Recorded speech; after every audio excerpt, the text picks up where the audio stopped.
Welcome to the Principles of Success. My name is Nathan, and this is Season 1, Episode 27. Man, do my feet hurt. Oh boy. But let's keep going. First thing we're going to talk about today is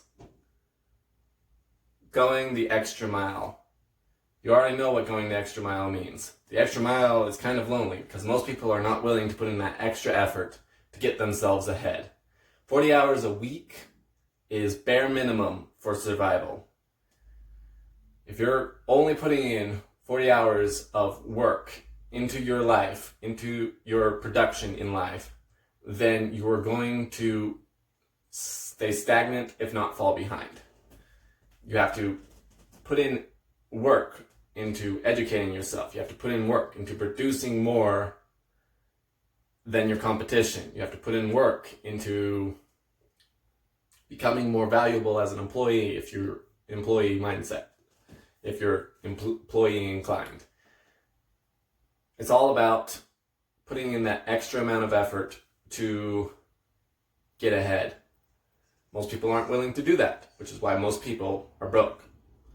Most people aren't willing to put in the extra effort to get healthy, to stay healthy, which is why most people are unhealthy. Most people aren't willing to put in the extra effort to make relationships work, which is why divorce is so high. It applies to everything. You have to be able to be willing to put in that extra effort. Are you willing to put in most of the effort? I'm losing my voice. Are you willing to put in most of the effort in the relationship? Not saying that you necessarily should. Are you willing? You have to work hard at everything. And you have to put in that extra effort. I don't remember his name. But anyway, there's this guy that is pretty successful and talks about success and basically all sorts of the things that I like talking about. Anyway, he talks about how he's more employee mindseted than I am. And he talks about how a great employee, if you want to get promoted and you want to move up in the ranks, come in a half an hour early, leave a half an hour late. That's if you're on salary. If you're hourly, sometimes they get mad at you for overtime, but it might still apply depending on your company and your circumstances. But he talks about if you come in an hour or half an hour or an hour even early and an extra half an hour or an hour late, your boss will notice.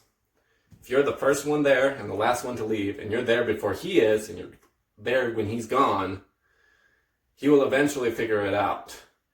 And you're not really losing much time. Typically, you're sitting in rush hour for that time anyway. So why not stay, get a little bit more work done, and impress your boss and move up? Same thing applies if you're entrepreneurial.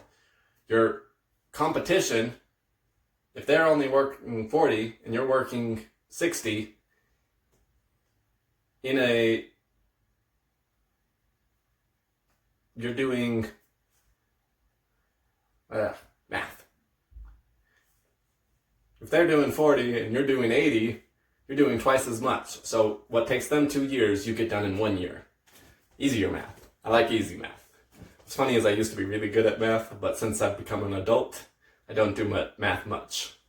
I also don't English well either. But you have to put in that work. You have to put in that extra amount of effort because your odds are your competition actually are putting in that extra effort. And if you're the one that's doing the 40, you're screwed. And so make sure that you keep putting in that extra effort and keep working towards your goals. Next thing I want to talk about is make sure you finish. Get it done. Don't just start a project and go, yeah, I worked really hard on that, but I think I'm not going to bother with it anymore. There are circumstances where it's okay to switch, but most of the time it's just you giving up and not wanting to finish doing it.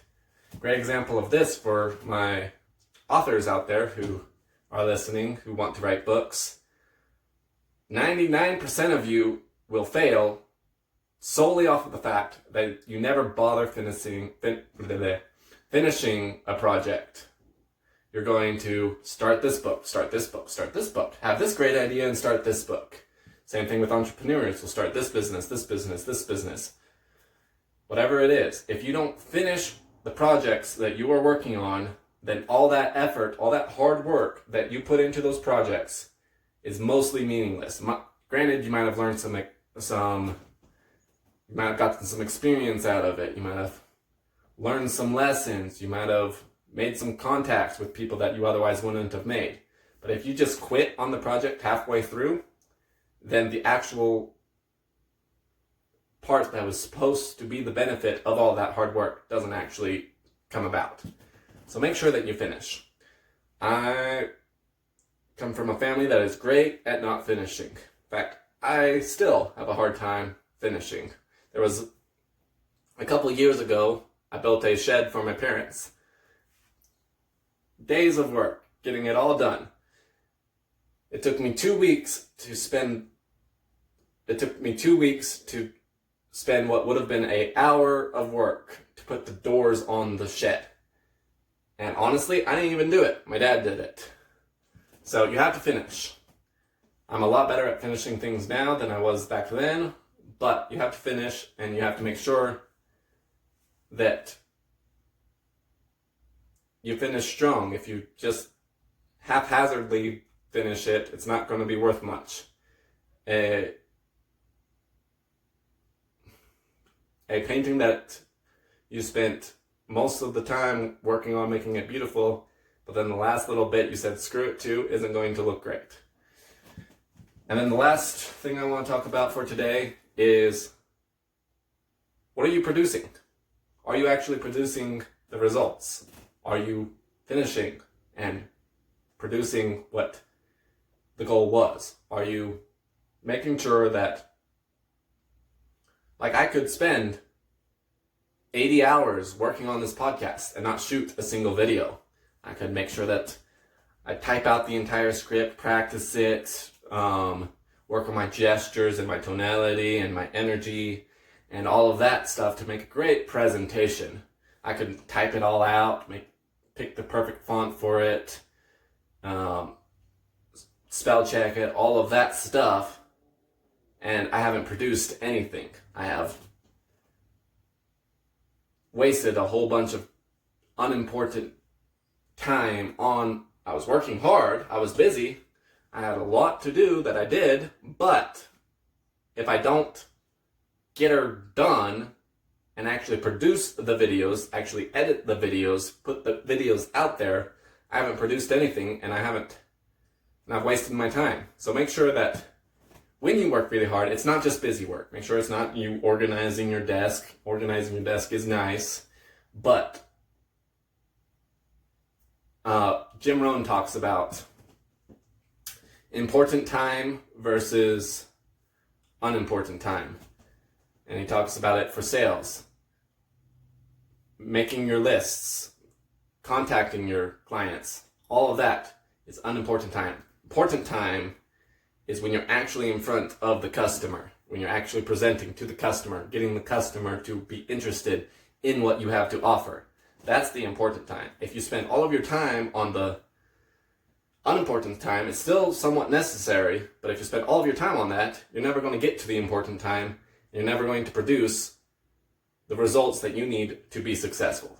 And that's for sales, that's for working on a book. I can spend all day outlining and character developing and world building, but if I don't actually sit down, write out the words for the book itself, then the book is never going to get written.